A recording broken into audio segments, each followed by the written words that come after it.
Assalamualaikum warahmatullahi wabarakatuh. Halo teman-teman, di sini saya selaku narator dari kelompok stabilisasi politik dan rehabilitasi ekonomi ingin menjelaskan tentang dokumentasi yang telah kami buat. Nah, anggotanya itu ada siapa aja sih? Yang pertama ada Dinda Alfi, Ahwalul Syahbila, Andini Zafira, saya sendiri atau Anissa Aulia, Ayu Nurmala, Bunga Nurnaila, Bunga Amanda, Cinta Revalina, dan juga Cleo Albia.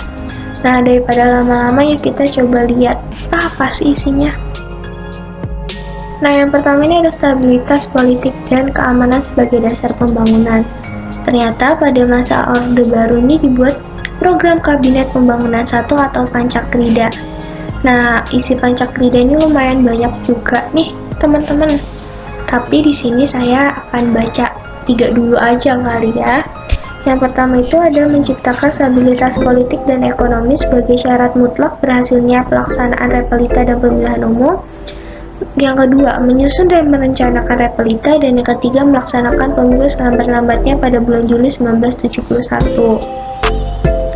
Nah, pada masa ini nih, pemerintah nih bisa nih teman-teman melaksanakan pemilu selama 5 tahun sekali dan selalu dimenangkan oleh Golkar. Tetapi pada masa ini juga terjadi nih malapetaka 15 Januari yang dilatar belakangi oleh mahasiswa yang mengkritik kebijakan pemerintah, dan terjadilah demo besar-besaran di mana-mana. Nah, upayanya ini pemerintah menghimpun semua komponen bangsa ke dalam agenda bersama yang diformulasikan dalam bentuk trilogi pembangunan. Nah, trilogi pembangunan itu isinya yang pertama ada stabilitas nasional yang sehat dan dinamis, yang kedua pertumbuhan ekonomi yang cukup tinggi, dan yang ketiga pemerataan pembangunan dan hasil-hasilnya menuju kepada terciptanya keadilan sosial bagi seluruh Indonesia. Nah, upaya terakhirnya nih teman-teman, ternyata pemerintah Indonesia ini juga sempat menyederhanakan partai politik.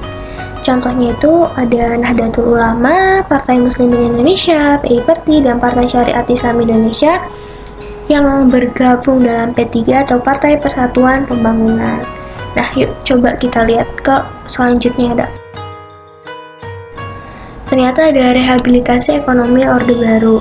Ternyata pada masa ini nih teman-teman, rehabilitasi ekonomi ini berasaskan TAP MPRS nomor 23 tahun 1966 yang berisikan mengharuskan mengutamakan perbaikan ekonomi rakyat di atas segala soal-soal nasional yang lain.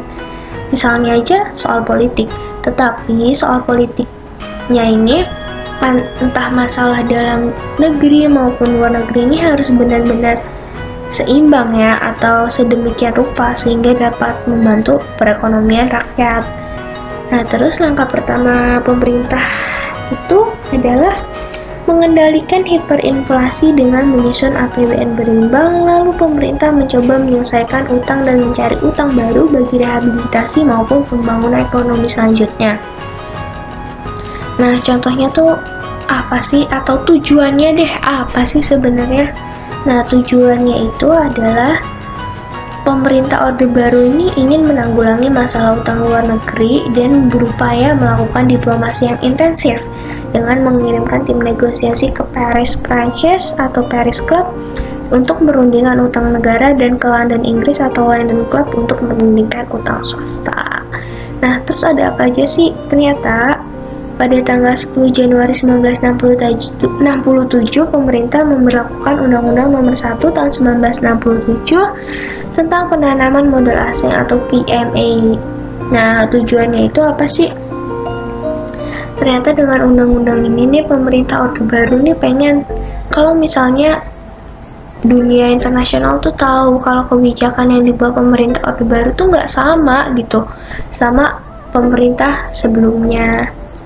Terus yang terakhir itu upayanya itu menerbitkan UU PNDN nomor 6 tahun 1968. Terus ada apa aja sih?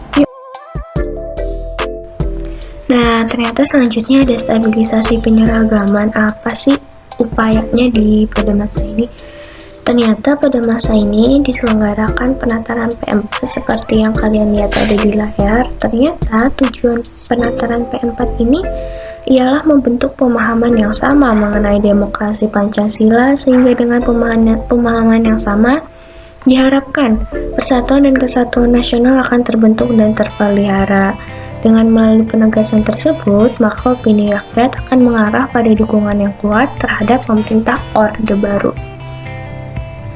Jadi kayak gitu teman-teman tujuan dari diadainnya penataran P4. Nah, yuk langsung ke selanjutnya.